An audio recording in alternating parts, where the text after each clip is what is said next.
Now, we're going to talk about the virus now. We are. Let's find out just how it is on the front line.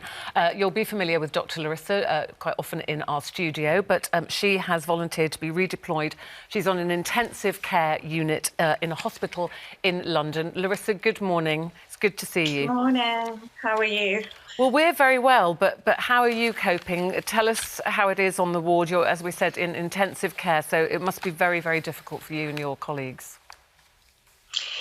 Yes, it is difficult.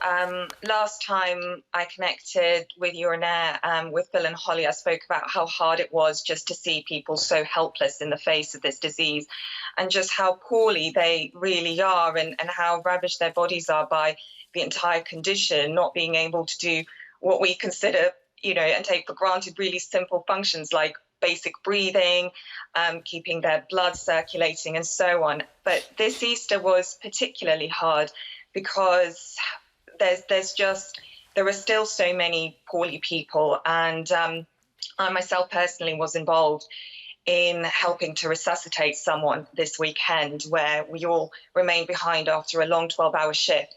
To do that, the patient became really, really unwell. And the following morning when I went in, it was Easter morning, I ran up to the ward to find out. I had all this hope that he'd survived and he'd made it, and I so desperately wanted to hear that. And as soon as I spoke with the nurses, they just bowed their heads, and I knew that he hadn't. And that was really hard.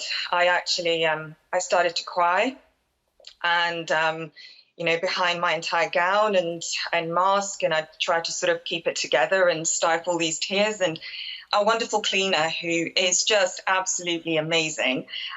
All of the cleaners here are, they do such a difficult job, and they handle very toxic waste that's in all of these baskets and bins that we have to get rid of and not use ever again. They handle each and every day, and they do it over and over again. And she stood there. And she just, obviously we can't hug one another, but she just said, I'm so sorry. And it's the camaraderie in these situations. It's the fact that no matter how hard and difficult it is to witness death and to see so many people not make it, that everyone is pulling together and everyone is there for one another. And we're sitting together, we're talking, we're having cups of tea, we're taking breaks because it gets very hot underneath all of our protective equipment as well. So especially in the Easter weekend heat that we just had. So we take moments out to take it off, to just have some water and to just tune in with one another. And that helps immensely to just keep us sane and to really manage the mental and emotional impact of dealing with some of this. Well, Larisa, you talk there with great emotion about, losing a patient there. But this is a disease which keeps families apart, and this is the virus, and this causes death. This is where families just cannot say goodbye. You witness something you don't want to witness. A lot of families obviously would want to be there as their loved one passes away, but people just can't say goodbye, which is doubly horrible. Yeah, we're trying. It's a really, really difficult one, Eamon, because of course we have to limit the spread of this infection, and it is heartrending for all of us not to be able to allow families in. But what we do each day is contact the families, each and every single one of these families, to tell them how their loved ones are doing, because that is so important, and they're waiting on the edge of their phones all day to hear from us. And in this particular instance, actually, because we could see that there was a real chance that this patient, was not going to make it, we did actually call his relative in and we did say, you may want to start making your way to the hospital. So we are trying to anticipate as much as we can to allow the relatives to have time to come in and to spend those last few moments with their loved ones in protective gear, of course, but it is limited to just one person. And what we also try and do is, with the patients, even those who are heavily sedated, and there are many because they're on these ventilators which are supporting their life, I personally make an effort, and all of my colleagues as well, to go around and to talk to them and to just hold them and to touch them and to be by their side and to speak to them, because I believe that the subconscious is capable of healing through a lot of this.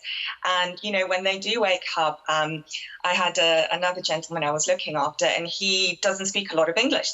And while I was chatting with him, I really did wonder, can he understand any of what I'm saying?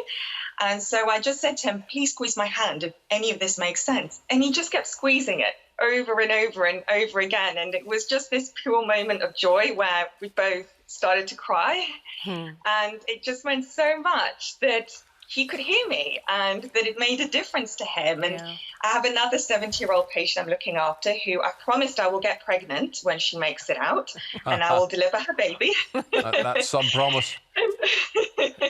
And I'm even saving her an Easter egg for when she makes it out. So I'm being very, very diligent over that Easter egg and keeping it in my house. Larisa, it's amazing that you have volunteered to be there. And as you said, you're not just treating these patients medically, but you're also giving them pastoral care and you're giving them hope and you're giving them love. And I'm sure their families are so grateful for that.